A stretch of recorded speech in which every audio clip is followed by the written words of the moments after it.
By age 21, he made €1.5 million online. He lost it. By age 24, he made €750,000 and lost it again. And by age 27, he sold his company for $1 million. I think that any book that I read about like people that made a lot of money, if I would do exactly all the steps that you do in the book, all of them, I will not make money. Probably if you tried 100 times, 100 times you will fail. If you look back the past 10 years, what would you say is like the biggest lesson you learned? I'll share a quote from Sufism that I really like. It's from a book that I've been reading. And it is, the person that we copy the most is actually ourselves. Was this like the biggest shift between your first two ventures and then the second venture that you sold? I definitely had the mindset. I definitely had the entrepreneur mindset. I definitely had the identity of, yes, I'm going to make this work. But what I lacked was... Welcome back to the 301 podcast. And today we are talking to someone who has experienced the highs and the lows of entrepreneurship like no one else. It's an amazing story and I can't wait to talk to him. Nour, welcome to the 301 podcast. It's good to be here. It's really amazing. I mean, so many people like dream of selling their company. First question, because straight in, what did you buy from, what was the first purchase after you got like the money transferred? I think the first purchase was a vacation. I Okay. went to Mexico like right after. So the sale was in the US. I went to California and then I signed the deal with the buyer there. And then the first thing I was like, okay, I'm going to go and just take 5 days, do absolutely nothing and just sit by the beach. And yeah, that was the first thing I did. That's amazing. Yeah. Was there like some big like dream or goal that you said like, oh, if I would make like this money, I would buy something like this? Or was it then more like a kind of like almost like a panic move to say like, wow, that's crazy. Now I just need a vacation to relax and get my mind a little bit clear. Yeah, like there was never really something that I wanted to buy. So like the whole time, the goal itself was just to do the exit, right? Like the whole time, the goal itself was to get there. And that was the motivation. There was no like, oh, I want to buy this or I want to buy that. Like my mind was immediately, what is the next business I want to start? Like, how do I use this money the most and the most efficient way possible to continue my growth? And the vacation was just like nice, to go and chill and take a break and reflect on everything. But there was never really like, oh, I want to buy like this watch no, like, it was more, let's continue wisely, I think. That's so nice. I mean, like I know many people would have probably like acted differently and would have bought like a crazy car or like a crazy watch. But it's nice that you already think like about the next adventure. Yeah. And if you like go back a little bit and maybe also take us back to that moment. Of course, it's a long period of, listing the business, having negotiations, signing endless NDAs, and then making it happen with all the paperwork. Yeah. But like, how does this moment feel when the money like kind of like arrived? You get like a notification from your bank and it's like, hey, there's like over $1 million wired to your account.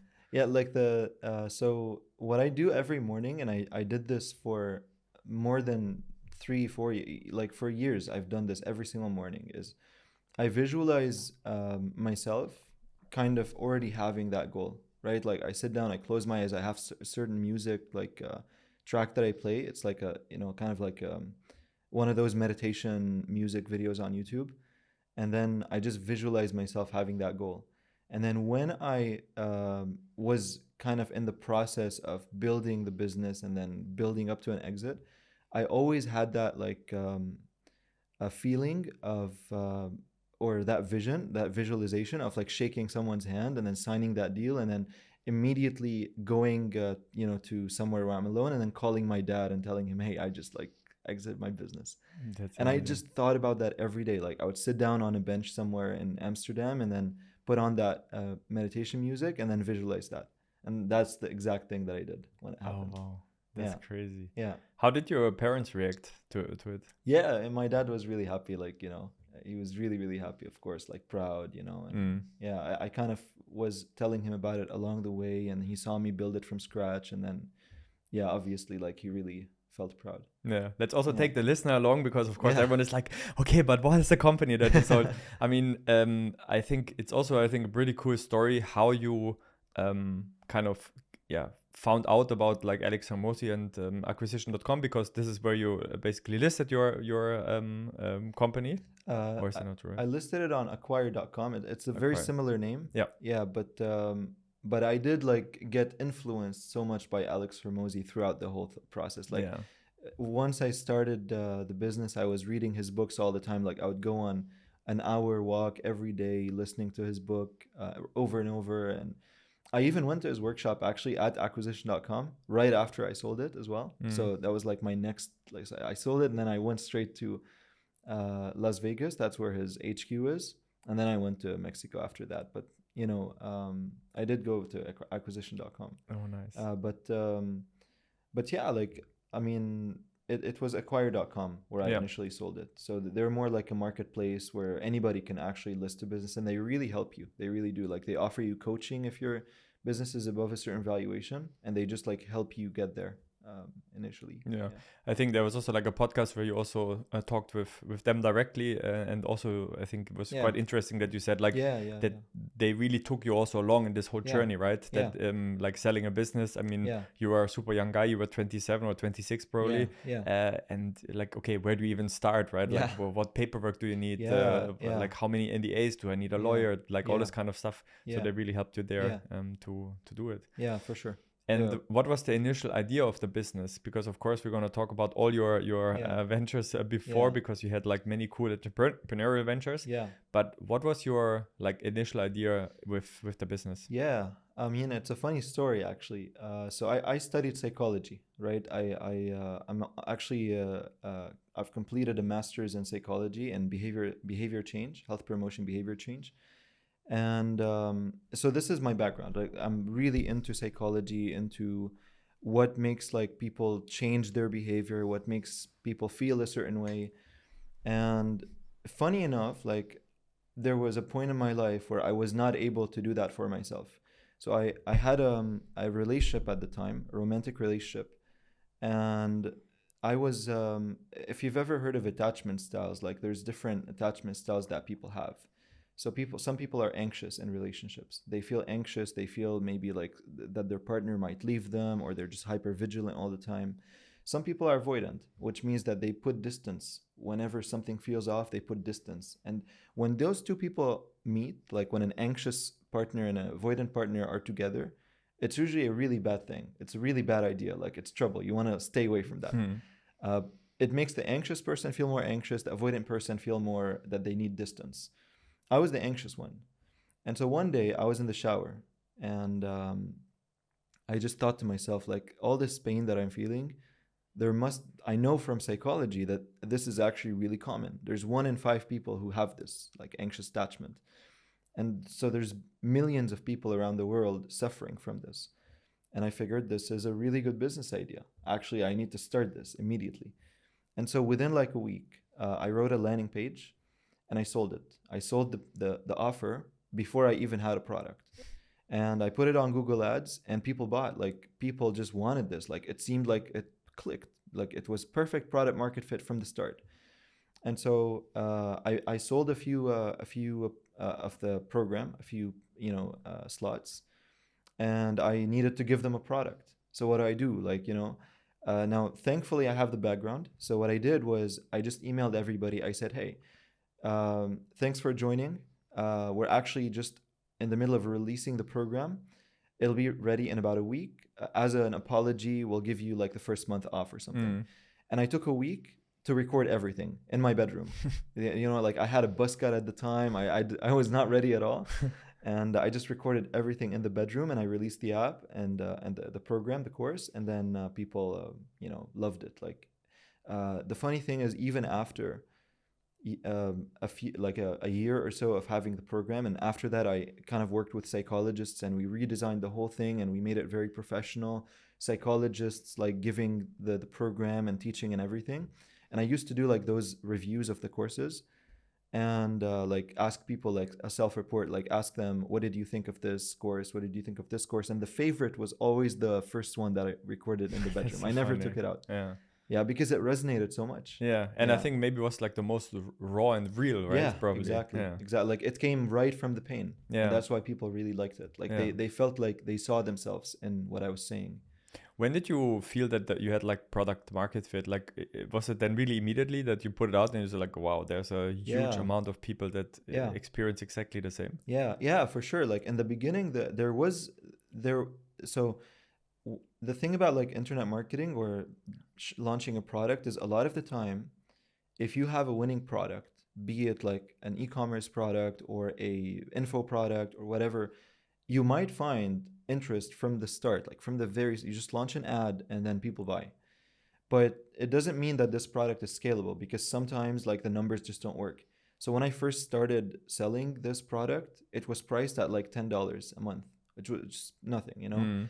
By the end, like about a few months in or a year in, it was priced at $400 just to join. That's Crazy. without like anything else, like without the upsells, without the extended membership and so on. So I wouldn't say it was like perfect, like product market fit in the sense that it was scalable from the start, but I saw interest immediately. Like I knew that this is going to work. I knew that just a few tweaks here and there, more time, you know, maybe expand the team, like build a better page. I knew Yeah. that I just felt that this will work just from the Crazy. experience that I had in the past of running other offers. Yeah. What I find so remarkable about the story is that, many people, they create products just based on like, oh, like this is a trend or Yeah. this could work or AI or those kind of stuff. Yeah. But I think like this, like personal problem and Yeah. then turning this into a product, I think Yeah. those are most of the time the strongest like Yeah. companies to build. Yeah, totally. Like I also believe that every person sort of gets an opportunity, every person in life, you know, maybe not right now, but maybe in a month, maybe in a year, but every person sort of comes across something if they are putting themselves out there and they're experiencing life and they're learning and they're interacting with people and they're getting to relationships, business or romantic, whatever. And it's really about like being ready for it. So being the type of person, being the person who, you know, who can receive that opportunity. Mm. Like I say that story that I was in the shower and I just had the idea of I should start a business about ink attachment. But in reality, leading up to that point, I was doing so many things in myself to get myself ready for that. You know, I was going on walks every day, listening to audiobooks by people like Alex Hormozi or Dan Kennedy or Russell Brunson or other, you know, marketers or business leaders. I was visualizing every day of having a business that is successful. I was networking with a lot of people who were levels above me, like, you know, getting on calls with them, going to conferences. I went to this meetup in Barcelona where the average like annual revenue of a brand there was 37 million a year, and you had to pay like 3,500 to just get into it. And so it's just like 1 or 2 days. And so there was a lot of things that were happening before that, like idea in the shower, that led up to me like taking that opportunity. But so it's not really about like, you know, you have to do this thing or that tactic or that method or like build this shiny business. It's more about like, are you becoming the person whom when this opportunity comes, is able to take advantage of it and actually turn it into something successful. That's beautiful. I think that's a super valuable lesson, I think, for everyone listening right now. Yeah. Because I think a lot of times when you look at like, I think that any book that I read about like people that made a lot of money, I think like if I would do exactly all the steps that you do in the book, all of them, I will not make money. And probably if you tried 100 times, 100 times you will fail, because it's also like there's so much coincidence with it. But this person, as you, I think, rightfully say, like he was ready for this moment, right? So that's, what do they say normally? Like luck is when opportunity means, I've heard of this before. Luck is when opportunity meets readiness or something like that. I don't know the quote. I don't want to say something that I don't know. I think, but I know what I know what you're talking about. It's really about like becoming a person that is tuned to that opportunity. Like there's always right place, right time moments. They always come, you know. But you have to be also the right person in that right place, right time moment. If you're not, then you won't see it. It just will go right across, and someone else will be ready for it. Someone Yeah. else will be tuned to that frequency and will take that opportunity Yeah. from you. Yeah. And like you launched that platform, you already said like in the end it was $400 to join for per month. Yeah. Like how did you grow it out, like just before it was sold, like because in the end like it was like a big community part, right? Yeah. So there were a lot of like-minded people that all experienced the same problem. Yeah. And I think it was even before the time, I mean, now everyone speaks about communities and tribes and all this kind of stuff, but I think you built it like quite unintentionally, right? Yeah, it was both. Like initially it was kind of unintentional. Like something weird happened. Like when I was so involved in the community initially, I kind of started to take myself out of it towards the end. I hired a community manager. I built a lot of structures, but in the beginning I was really involved, and I think people just really resonated with that because people join a community at the very, very fundamental basic of it is a community is two or more people who care about each other. That's the very basic element in a community. It's two or more people who care about each other. And me being there and kind of being that face of the answers that they're looking for in order to solve their pain in anxious attachment, I think that just like motivated people to be more in the community and to interact more. And after some people joined, like there's a certain limit in the community where after some people join, it just starts to take off on its own. Like people start to reinforce each other and they confirm each other, and then they keep supporting each other until it just turns into like kind of a family. And then once you're in that stage, you want to start putting all these structures, and you want to make like you want to make positive parts of the community more prominent, more easy to access, more desirable to post in, and you want to make like less prominent ones more hidden, especially like in a community like anxious attachment where you've got a lot of anxious people, a lot of people who sort of have like dependency um, tendency, like they want to like depend on something and just like stick to it. uh, you have to really like be mindful of how do you make things more prominent. Like how do you make a share your wins section easy to post in and just like really desirable and everybody's posting there, but you make the posts where people are complaining hidden. And so there was like some community engineering in there, but I think a lot of it was also just like trying as much as possible to give that family feeling. And that's how it grew and grew it. And that's really and crazy. eventually, Like, why did you sell it then? Like, was there a moment where you said like, okay, because maybe now I'm thinking, okay, maybe you could have sold it for like 10 million euro or for even more. Like, are you also sometimes thinking about this, like, oh, what if I would have scaled it like even further? Or are you like, what was the decision making process there? Of course. Like I oftentimes think about it. Sometimes I used to think about it in the process, like, am I doing the right thing by selling? I've been in the situation before where I had a business and I almost sold it, and then I didn't. I thought the same thing, and then the business didn't really eventually continue growth. And I read this in a book. I forget the name of the book. It might be How to Get Rich. I forget the name of the author, but he's a owner of like a big magazine, like a conglomerate. Like he owns a lot of magazines in the U.S. And he had this quote where he says, "You should always sell before you're ready, because when you're ready, it's probably too late." I had this in the back of my head, and also from the start, when I started this business, the goal was to sell. Like I had the goal of sell for $1 million. That was the thing that I thought about every single day. Crazy. And so I just told myself, I've made it this far. I'd like to continue with this. And then, I thought about it from the lens of like you're using your time in a way where you can grow this business, or you can sell it and you can take that capital and you can use your time to grow another business. So it's kind of like you have to do some risk assessment and figure out like, okay, what do you want to do with your life? I wanted to do something else. I didn't want to stay in the relationship space for a long time. And I figured that this was my, opportunity to do that. And so I just took it. But could I have grown the business? Maybe. Yeah. That's amazing. Yeah. And let's also rewind a little bit, because of course it's not your first business. I think from the outside it could maybe even look a little bit like, oh, overnight success, he Yeah. founded that business and sold it. I think for people that maybe Yeah. just see the headline or something. Yeah. But that wasn't the case. Like, you are an entrepreneur, I think, since you're 18 years old. Yeah. And then with 21 you already made €1.5 million.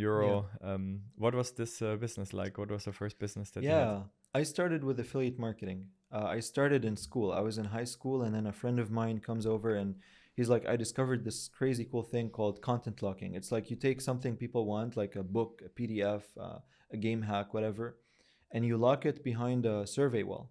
So people have to complete a survey in order to unlock that download. And every time they complete a survey, you get like $1 or $2, right? So I did that in school, and I was making $100 or $200, and that was a lot to me. Like, I lived in Lebanon. My family was very modest. Like, most of their money was going to my school and to our livelihood, but we didn't really have like a lot of disposable income. And so this was a lot of money to me. I remember I made 100, and I bought a guitar for the first time. It was like the best thing.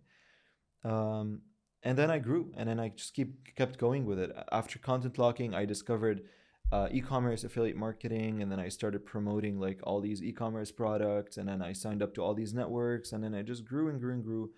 I went to all these conferences. I went to a couple in Berlin. I went to a few masterminds.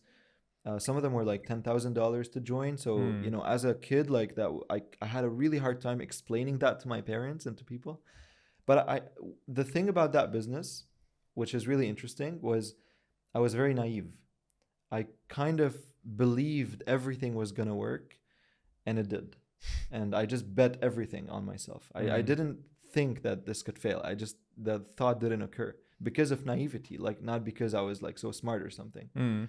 But it paid off. And so, yeah, that's how it got there. And how did you lose all that money then? Yeah, dude, like I was in Lebanon at the time, right? And that was 2017, 2018, and I had put a lot of it in my Lebanese bank. And then what happened was 2019, the Lebanese economy started to crash. And if you had like, let's say 100,000 in your bank account, let's say, you had it stored in the Lebanese currency, what you might have had as 100,000 was now worth 3,000. The currency completely devalued. And so many people lost their money, including myself. And even if you did have some in the bank, they didn't let you withdraw it. So there was nothing I can do about it. Crazy. And the crazy thing is, this all happened while I was in the Netherlands. I had just moved here, and the currency started to crash. So I had come here to study, and I had to pay college and rent and the food and everything. And I couldn't anymore. Like the whole thing crashed. So my whole plan kind of almost failed. But I was very lucky because I had spent a little bit. I had invested a little bit into crypto at the time. I bought this coin called Chainlink. And that little investment, I think Chainlink was $0.1. It turned to $50 in the span of a few months. And so I turned that money into about 750,000. Oh, that's crazy. And so that helped me survive for a year or two. Yeah. And then Bitcoin crashed. And so that money turned again into much less, something like, I don't know, just enough for me to survive for like a few months. Yeah. And that's when I started my last business. So it was always like up and down, up and down. That's crazy. Lots of like stress, but also managing risk and managing stress. And what I really admire is like how you went out of those situations, because if I think that there's probably many people that would fall into like a huge depression after like losing €1.5 million or dollars, or they would say like, okay, I will never reach that money again. I will never have this amount of success again. I just blew my chance basically of having like an independent life. Yeah. But like, what kept you going? Because of course, like, it's kind of like 2 times that you fell really, really hard. Yeah. But 2 times you still like stood up. Like, what was the motivation that kept you going? I think it's a combination of things, right? There's definitely a certain archetype, the entrepreneur archetype, which is like the type of person who just keeps going no matter what. Like, he has that vision in his head, or she has that vision in her head, and they just keep going, and they kind of reverse engineer the outcome, and they just are super convinced out of naivety sometimes, but also out of just like sheer self-belief that they can get it. But I do think it was a combination of things that sustain this archetype, because if you don't practice this on a daily basis, then it sort of starts to fade amongst all the ocean of other people or environment around you that tell you this is not possible. And so it's really, really important to kind of sustain this like mindset all the time, every single day. And that's kind of what I did with the visualizations. But I kind of had a framework for it, and I kind of developed it over time throughout my life. I call it the RISE framework. It's just 4 steps. The first step is reframing reality, like literally reframing your identity, seeing yourself as someone who already succeeded. It's kind of like you be that person first, and then you let the success come as a side effect of you being that person. And that's what I did with the visualizations. Every morning, like I think to myself, I really feel myself as being that person. I integrate this identity into myself. And to have that, the second step is you need to integrate. So that's the I. You need to integrate your behavior in your life that is conducive to this identity. So behavior gives you small wins, right? Like the success is the big win. Like you have 1 million, that's the big win. That when you have that, you reaffirm the identity so much that it's really hard to lose it. You know, you really need like a lot of time and a lot of failures to kind of lose it again.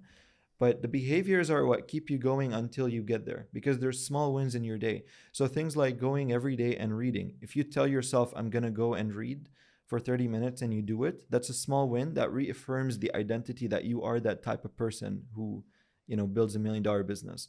If you exercise and you keep your mind sharp, you cut off Instagram. I did that like for a couple of years when I was, you know, building the business in the beginning. You cut off cut off social media, cut off the news. You do all these behaviors that are conducive to growth, that reaffirm the fact or the identity that you've created for yourself, that you're a growth-oriented individual, that you're the entrepreneur who sells for 1 million. The third step is you need to surround yourself with success.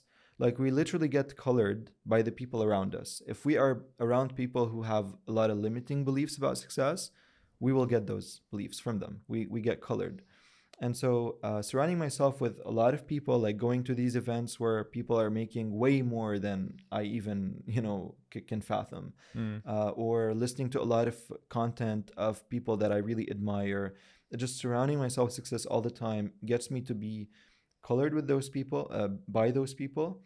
And it sort of keeps me in that mindset, in that identity. I'm kind of building like an environment in my head, right? And finally, the E is the elevate. You want to push the limit a little bit. So once you've achieved a certain goal, like let's say you put a goal for $1,000 a day, your next goal is 10,000, for example. It's just a little bit too out there, makes you uncomfortable, but still achievable. And then you repeat the cycle. Again, you reframe your identity, you integrate your behaviors, you create all these behaviors that reaffirm it, and then you surround yourself with even more successful people and ideas, and then you keep going. Yeah. And I think that is necessary to maintain like this mindset as you build a business. And was this then like, I mean, I love the RISE framework. I really love that. Was this like the biggest shift between your first venture, or like let's say the first 2 ventures, and then the second venture that you sold? For you, the mindset shift was basically that? Yeah, definitely. Because in the first couple of ventures, a lot of I definitely had the mindset. I definitely had the entrepreneur mindset. I definitely had the identity of, yes, I'm going to make this work.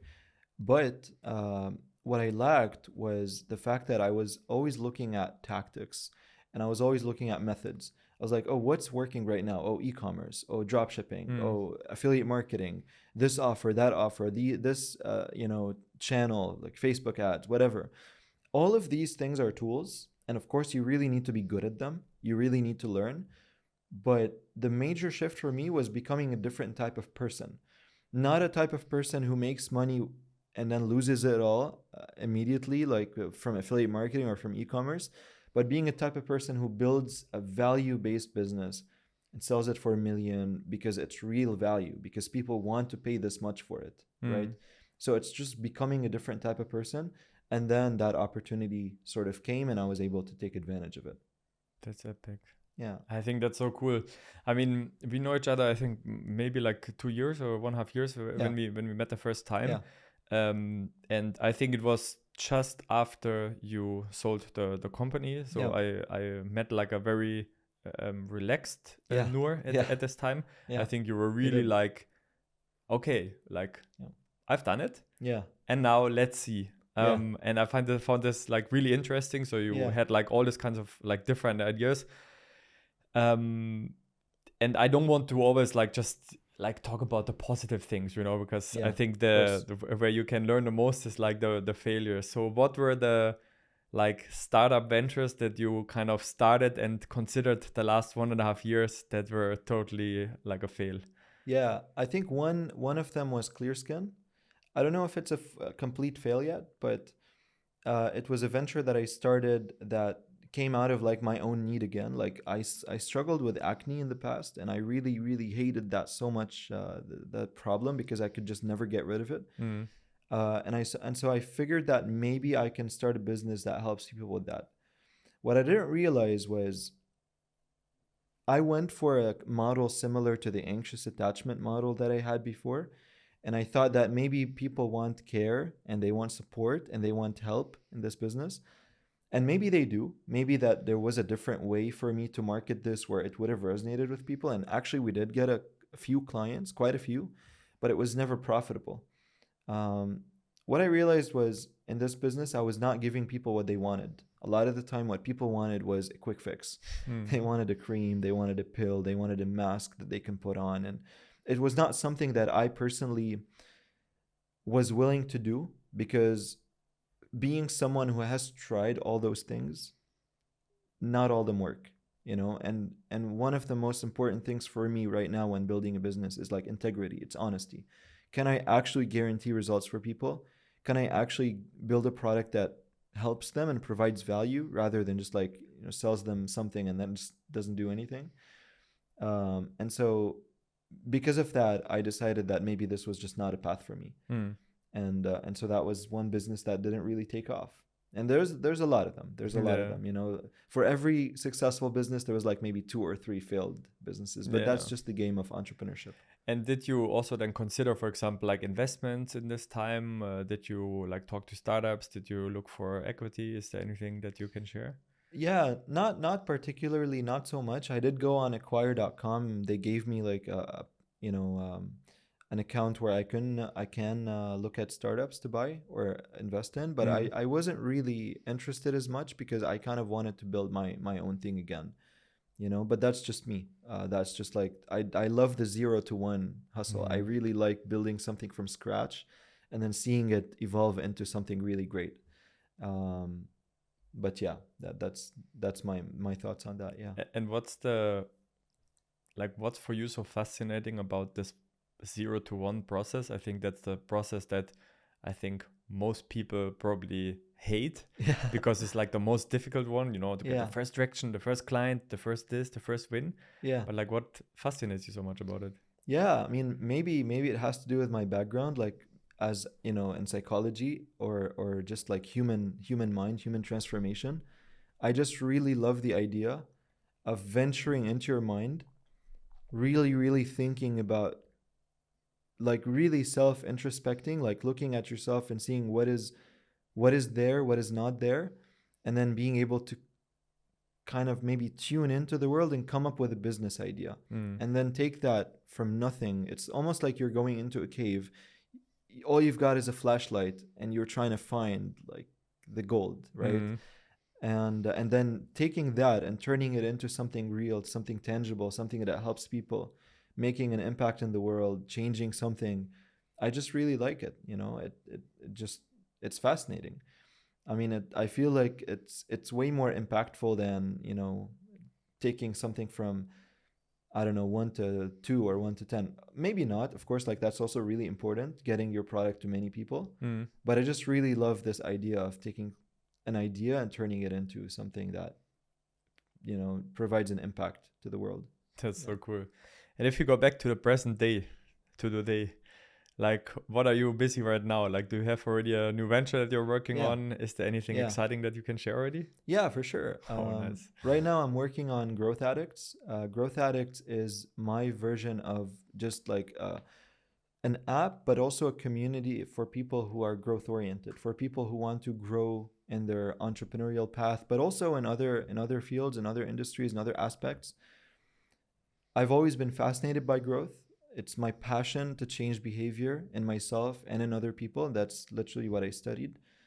And so Growth Addicts came out of that like passion. It just is like, how can I take myself and other people from being passionate about growth and entrepreneurship to actually becoming this person who is just performing, like who's just building the business that they want to build, who's just actually achieving those outcomes, who's able to kind of really get to their full potential. And I do that through the RISE framework. So the app literally applies the framework, helps people apply it through the visualizations, through the behavior change, through integrating those new habits into their lives, through the community, through meeting people who are also successful and who are also growth oriented, growth addicts. And it just puts it all together, and it helps people get there, including myself. Crazy. Yeah. It seems almost like that this venture is like almost like the sum of everything that you've done in the past 10 years. Yeah. And kind of like putting all this knowledge together and then basically helping other people to get there. Exactly. It's very aligned. It's exactly what I feel like, is not only needed for myself, but also for people in this age, because so many people, everybody I meet almost like has this dream or this like crazy potential. Like, this person wants to start a business. This person wants to start a YouTube page. This person wants to start like an e-commerce store and so on. And everybody like has those dreams. And I've been privileged enough to see this being a reality. I've met so many people. Just last month, I was in Mykonos in a mastermind. I met some people who were doing maybe 100 million a year off of an e-commerce store, or 50 million off of like a skincare brand, or 50 million off of a drinks brand. It's really crazy. And just seeing those people in real life and talking to them and just like getting to know how they operate. And they're all growth oriented. They all like track their vitals. They all like have crazy like like discipline with their behaviors. They all like have this really really open mindset of what's possible, and just like they're looking at the stars. And if I can take that, that part of my life and what I've seen in myself and in those people, and help other people kind of bridge the gap, that bridge their identity to get there, that's perfect. That would be amazing for me. Because it's just beautiful seeing like people transform. Everybody has potential. Everybody has a business that they want to grow and get to, 1 million to 10 million, and they can do it if they shift their identity, shift their behaviors, and surround themselves with success. And that's all it takes. If I can help people get there, then that's very fulfilling for me. And so that's what I want to do. And are you building this now already kind of like with an exit? Because of course everything is always focused on exits, right? For you as well, a little bit. Like, are you already building this with an exit in mind? Or is it more like a long-term game that you say like, I'm really going to seek that out? Yeah, it's both.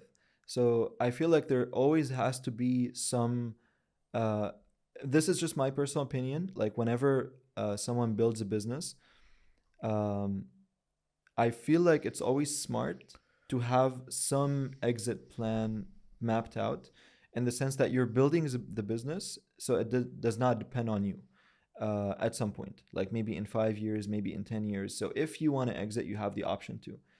For my previous business, it was like almost certain that I want to build and exit in a year. For this one, it feels more so like a kind of a life mission for me. Like, it's kind of like the integration of everything that I have acquired in knowledge and experience in entrepreneurship in my life, that maybe this is a bit more special. At the very least, I see myself operating this for the next few years. There is a possibility of exiting, and that's why I said in the beginning that it's always good to build a business so that it provides value without you being too involved for that value to happen, because otherwise you have a big risk of the business failing if you're not there. But I think at the very least I'll operate this for a few years, and maybe in like a few years there might be an opportunity for an exit. But for now, like, this is really like, I just want to be fully in this, and I really want to see people like transform in that way as well, and the process transform myself. Yeah. Do you feel more pressure, like, compared to, okay, I already had a successful venture and now I'm building something else public again, right? Before I think the Clear Skin was a little bit more like in the dark, like experimenting.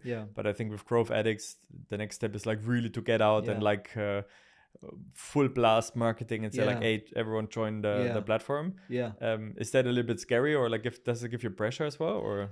Yeah, there's always like some level of pressure, but I think for this one it's nice pressure, because I'm so aligned with this, and I really, really believe in it, to the point where it's almost motivating. It's exciting pressure. It's like, I can't wait for this to come out. I can't wait for this to grow. I can't wait to see people like go through this, so it's really nice pressure. It's not like the pressure where I'm scared, I'm doubtful, like maybe with Clear Skin I had like some doubt about it. Is this really gonna work? Is this really what I want to do?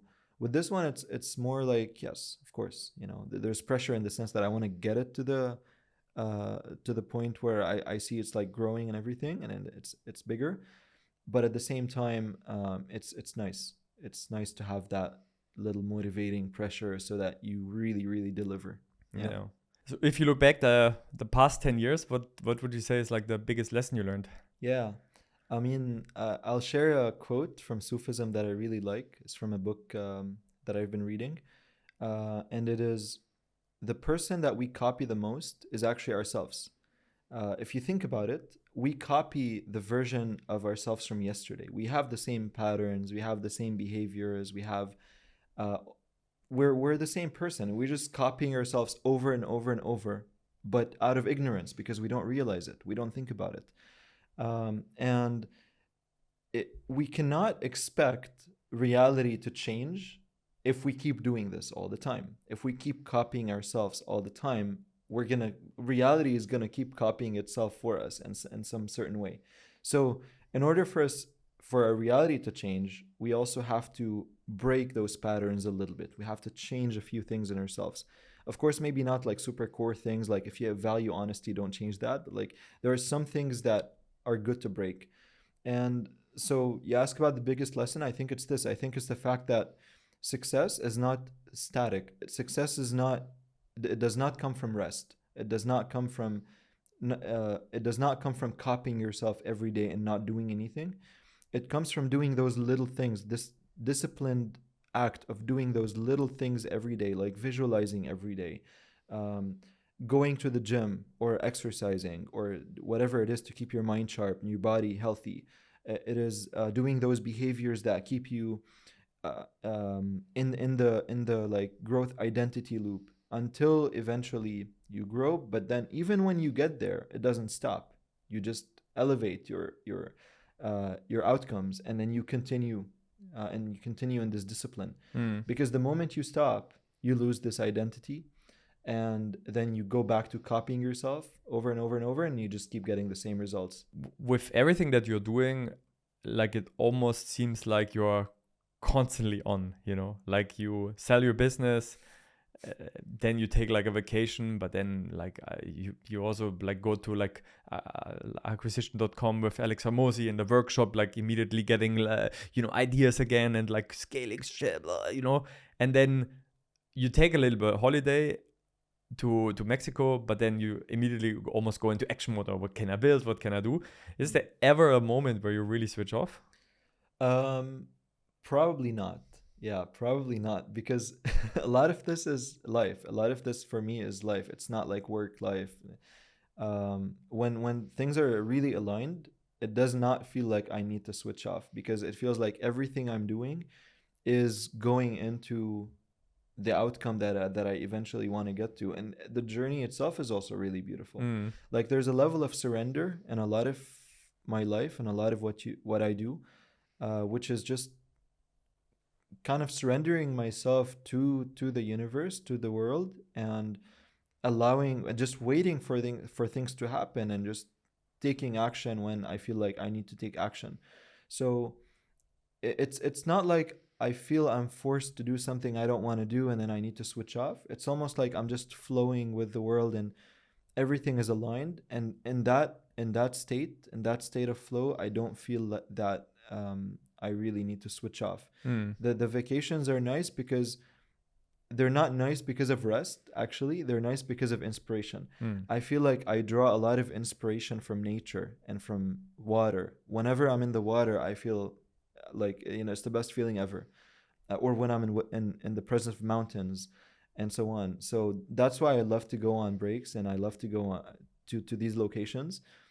But even there, I'm thinking about Mm. what's next. Okay, what's and I get ideas because of this environment. So Yeah. nature is really inspiring. That's why I like it. But I don't feel like I ever need to switch off from what I do, because it's just really aligned. That's crazy. I find you such an interesting personality. It's really insane, like how you think about businesses and like how you scale them. So Yeah. I have really, really, really zero doubt that you will scale all the other businesses appreciate that it, you man. will do in your life to many, many millions of euros. But I think for you, it's not even about this. For you, it's Yeah. really about like helping others and Yeah. like, elevating together. So which is, I Yeah. think, even a much more beautiful Yeah. and probably valuable Yeah. goal for yourself Yeah. and also for the Yeah. society. Yeah.